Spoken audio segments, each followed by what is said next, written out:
আপনি যত বড় পাপ করেন না কেন, আমাদের জন্য আল্লাহর পক্ষ থেকে দয়া আছে না নাই?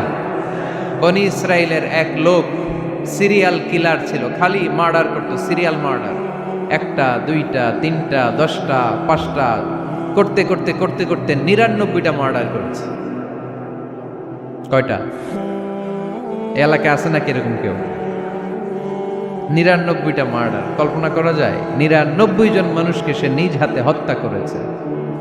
99 মার্ডার করার পরে তার মনে ভয় আসলো, হায় রে, না জানি আল্লাহ আমার সাথে কেমন আচরণ করে আখিরাতে। আমার তাওবা আছে কিনা কপালে জানি না, আমার তো ক্ষমা নাই, কি করব আমি? তো সে লোকজনদেরকে জিজ্ঞেস করলো, আমার ক্ষমা আছে কিনা, এটা কে বলতে পারবে? আমাকে আল্লাহ মাফ করবে কিনা? তারা সবাই বলল, এই এলাকায় এক আল্লাহর ওলি আছে, তার কাছে যাও। সে আল্লাহর ওলির কাছে যেয়ে বলে, ও আল্লাহর ওলি, আমি 99টা হত্যা করেছি, 99টা মার্ডার, আমার কপালে ক্ষমা আছে কিনা তুমি একটু বলো। আল্লাহর ওলি কই, কি বললা? 99টা মার্ডার? হায় হায়, সর্বনাশ, তোর কোনো ক্ষমা নাই। এবার যে মার্ডার করছো কয়, আমার যেহেতু ক্ষমা নাই, তোরে বাঁচায় রেখে লাভ কি, তোরেও দিলাম শেষ করে। এবার সেঞ্চুরি করে ফেলাইছে। কথা বুঝতেছেন? আমার যেহেতু ক্ষমা নাই, তো তোরে বাঁচায় রেখে কি লাভ, তোরেও শেষ করে দিলাম। এবার সেঞ্চুরি। সেঞ্চুরি করার পরেও ভয় আছে না নাই অন্তরে? অন্তরে তো আল্লাহর ভয়, কই যাবে? খুঁজতে লাগলো কে সমাধান দিতে পারবে। একজন বলল, ওই এলাকায় একজন বড় আলেম আছে, ওই আলেমের কাছে যাও। সে আলেমের কাছে যেয়ে বলে, আলেম, আমি 99টা হত্যা করেছি, এখন আমার বড্ড ভয় হয়, আল্লাহ আমারে মাফ করবে কিনা, তুমি একটু আমারে বলো। আলেম বলে, তোমার গুনাহ যত বড়ই হোক, আমার আল্লাহর দয়া তার চাইতেও বড়।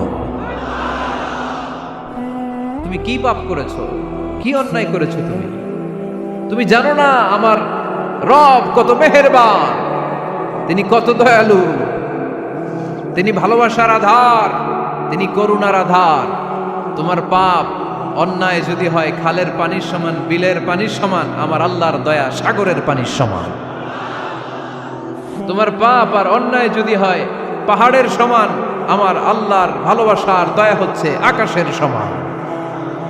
তুমি যদি তওবার মতো তওবা করতে পারো, ক্ষমার মতো ক্ষমা চাইতে পারো, চোখের পানি ছেড়ে, চোখের পানির বড় দাম, চোখের পানির মধ্যে বিশাল কারিশমা, এটা আল্লাহ খুব পছন্দ করে। 2 ফোঁটা পানি আল্লাহ পছন্দ করে। এক, জেহাদের ময়দানে শহীদের গা বেয়ে ঝরে পড়া রক্তের ফোঁটা। 2 হচ্ছে অনুতপ্ত বান্দার চোখের পানির ফোঁটা। বান্দা যখন অনুতপ্ত হয়ে চোখের পানি ছেড়ে কাঁদে, তার চোখের পানি চোখ বেয়ে নাকের ডগা বেয়ে মাটিতে পড়ার আগেই ওই অনুতপ্ত বান্দার সব গুনাহ আল্লাহ মাফ করে দেয়। সে জিজ্ঞেস করলো, আমার ক্ষমা আছে কিনা? আলেম বলে, আছে, ক্ষমা আছে। তওবার মতো তওবা কর, তাওবাতান নাসুহা, তওবার মতো তওবা করলে আল্লাহ ঠিকই মাফ করবে। সে এতটাই অনুতপ্ত হলো, এতটাই, সে আল্লাহর কাছে ক্ষমা চাইতে শুরু করলো। আলেম পরামর্শ দিল, তুমি যে এলাকায় থাকো এলাকাটা ভালো না, এলাকাটা ছাড়ো, এখানে সব ডাকাতদের এলাকা, তুমি একটা ভালো এলাকায় যাও, ওখানে যে তওবা করে ভালো মানুষ হয়ে যাও। সে নিয়ত করে কাপড় চোপড় গুছিয়ে ভালো এলাকায় যাবে। ঘর থেকে বেরোয়ার সাথে সাথেই মালাকুল মাউত চলে আসছে, তার রুহু কবজ করে ফেলছে। এখন রুহুকে নিয়ে যাবে। ফাজাআত মালাইকাতুর রাহমা ওয়া মালাইকাতুল আযাব, রহমতের ফেরেশতারাও আসছে, আযাবের ফেরেশতারাও আসছে। রহমতের ফেরেশতারা বলে, না না, সে তওবার নিয়ত করেছে, যদিও তওবা করতে পারে নাই, যদিও ভালো এলাকায় যেতে পারে নাই, তওবার নিয়ত করেছে, অনুতপ্ত হয়েছে, ক্ষমা চাওয়ার চিন্তা করেছে, আমরা তার রুহু নিয়ে ইল্লিনে রেখে দেব। আযাবের ফেরেশতারা বলে, না না, 99টা হত্যা করার পরে আরো একটা হত্যা করে সেঞ্চুরি করেছে, এখনো তো ভালোভাবে তওবা করতে পারে নাই, তার রুহুটা নিয়ে আমরা সিজ্জিনের ভেতরে ঢুকায়ে দেব। 2 দল ফেরেশতার মারামারি, এ বলে আমরা নিব, এ বলে আমরা নিব। ঝগড়া আছে না নাই? আল্লাহ বললেন, রাখো রাখো, ঝগড়ার দরকার নেই। এক কাজ করো, যেখানে মারা গিয়েছে ওইখান থেকে ফিতা দিয়ে মাপতে শুরু করো। ভালো এলাকাটা যদি কাছে হয় জান্নাতের ফেরেশতারা নেবে, খারাপ এলাকা যদি কাছে হয় জাহান্নামের ফেরেশতারা নেবে। খারাপ এলাকা তো একেবারেই কাছে, ঘর থেকে বেরোয়ার সাথে সাথে মৃত্যু হয়েছে, আর ভালো এলাকা তো অনেক দূর। আল্লাহ জামিনটারে আদেশ দিলেন, জামিন, এই অনুতপ্ত বান্দার জন্য তুই ভালো এলাকাটা কাছে চলে আয়। ভালো এলাকাটার জামিনটা তুই সংকুচিত হয়ে যা, যদিও ঘর থেকে বের হয়েছে একেবারে কাছে, খারাপ এলাকা হাজার হাজার মাইল দূরে চলে যা। ফিতা দিয়ে মাপ দিয়ে দেখে সর্বনাশ, ভালো এলাকাটা তো একেবারেই কাছে, খারাপ এলাকাটা অনেক দূরে। আল্লাহর ফয়সালা অনুযায়ী রহমতের ফেরেশতারা তার রূহকে নিয়ে জান্নাতের ভেতরে ঢুকিয়ে দিয়েছে। 99টা হত্যা করার পরে আরো একটা হত্যা করে সেঞ্চুরি, 100টা খুন করছে। আপনি কয়টা করছেন?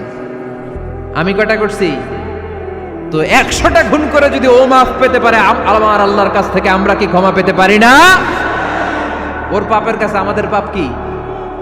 কয় ওয়াক্ত নামাজ ছাড়ছেন আপনি? কয়টা মিথ্যা কথা বলছেন? কতবার ঘুষ খাইছেন? কত টাকা সুদে লাগাইছেন?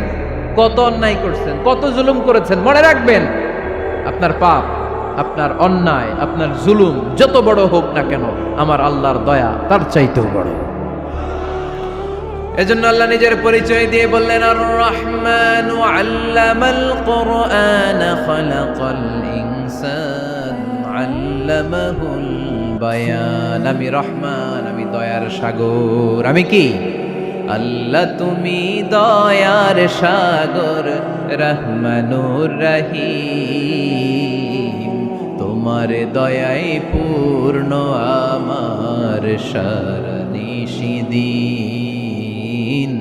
তোমার দয়াই পূর্ণ আমার সারানিশিদিন। আলহামদুলিল্লাহ পড়েন। তাহলে বুঝতে পারলাম আমার আল্লাহর দয়ার কোনো শেষ আছে? চিল্লায় বলতে হবে আছে। কয়শো টুকরা? সবাই শুনতেছেন? কষ্ট হচ্ছে তো উত্তর দিচ্ছেন না যে। কত টুকরা করলেন? 100 টুকরা করে 99 টুকরা দয়া ভালোবাসা আল্লাহ তাআলা নিজের কাছে রেখে দিলেন, আর 1 টুকরা দয়া আর ভালোবাসা আল্লাহ তাআলা গোটা বিশ্বের সবার মাঝে ভাগ করে দিলেন। আমরা সবাই মিলে পাইছি কয় টুকরা ভালোবাসা? উনি রেখে দিয়েছেন কয় টুকরা? ওই 1 টুকরার কিছু অংশ আমিও তো পাইছি, তাই না? আপনি পেয়েছেন, আমরা সবাই পেয়েছি, গোটা বিশ্বের সবাই, আদম আলাইহিস সালাম থেকে শুরু করে কিয়ামত পর্যন্ত যারা আসবে, এসেছিল এবং এখন আছে, সবাই মিলে কয় টুকরা? ওনার কাছে কয় টুকরা? কিন্তু এই 1 টুকরা যে আমরা সবাই ভাগে যোগে পাইলাম, আমাদের ভালোবাসার নমুনা দেখছেন? একজন আর একজনের ভালোবেসে বলে আত্মহত্যা করে ফেলে, আছে না নাই? আছে না? সালমান শাহ মারা গেছে, এই দেশের কয়েকটা মেয়ে গলায় রশি দিয়ে আত্মহত্যা করছে, শুনছেন? অমুক সেলিব্রিটির কি হয়েছে, ছাদ থেকে লাফ দিয়ে পরে মাথা ফাটায় ফেলছে। ভালোবাসা আছে না নাই? যারে ভালোবাসে তার নাম আবার ছেলেরা হাতের মধ্যে কেটে কেটে লেখে। শরীয়তপুরে এগুলো নাই আলহামদুলিল্লাহ। হ্যাঁ, প্লাস দিয়ে লেখে, প্লাস। ধরেন আব্দুল্লাহ প্লাস শামিমা, তো এ প্লাস এস, রক্ত দিয়ে লেখে, রক্ত। আমি অবাক হই, নিডেল, সুই দিয়ে কেটে কেটে লেখে আব্দুল্লাহর এ প্লাস শামিমার এস। কি ভালোবাসা! 1 ভাগ ভালোবাসার ছিটে ফোটা সবাই মিলে পাইছে। এইটা ঠেলা যদি এরকম হয়, তাহলে যিনি 99 ভাগ ভালোবাসা রেখে দিয়েছে তার ভালোবাসা বেশি না কম? দেখেন, ছোট্ট বাচ্চাটা রাতে খেতে চায় না, মা যদি বলে খাও, বলে না, খাবো না। আব্বু অফিস থেকে আসুক, আব্বুর কোলে বসে বসে আব্বু আর আমি একসাথে খাবো। এই ছোট্ট বাচ্চাটা কিছু বোঝে না, কিন্তু তারপরও তার বাবার জন্য ভালোবাসা তার হৃদয়ে ঢুকাই দিছে কে? আপনাদের এলাকায় মুরগি পালেন না আপনারা? মুরগি যখন বাচ্চা নিয়ে হাঁটে, দেখবেন মুরগি ছানা ধরা যায় না, ধরতে গেলে মা মুরগিটা কি করে? কামড় দিতে আসে। এই ছোট্ট বাচ্চাগুলোর জন্য মা মুরগিটার হৃদয়ের ভিতরে ভালোবাসা ঢুকাই দিল কে? আমি পত্রিকাতে এমনও দেখেছি, বন্যায় এক মা পানি খেতে খেতে মরে গিয়েছে, কিন্তু শিশুটাকে একটা বালতির মধ্যে চাপিয়ে মাথায় তুলে ধরে রেখেছে। মা পানি খেতে খেতে নিজের জীবনকে বিলিয়ে দিয়েছে, কিন্তু বাচ্চাটা মরে নাই। বাচ্চার জন্য কি ভালোবাসা! এই ছোট্ট বাচ্চার জন্য মায়ের হৃদয়ে জান স্যাক্রিফাইসের মতো এই ভালোবাসা ঢুকাই দিল কে? আমাদের প্রতিদিনই ভালোবাসা, সকালে ভালোবাসা, বিকালে ভালোবাসা, সন্ধ্যায় ভালোবাসা, শীতকালে ভালোবাসা, গ্রীষ্মকালে ভালোবাসা। আমাদের ইসলামে শুধু ভালোবাসাবাসী, ঠিক কিনা?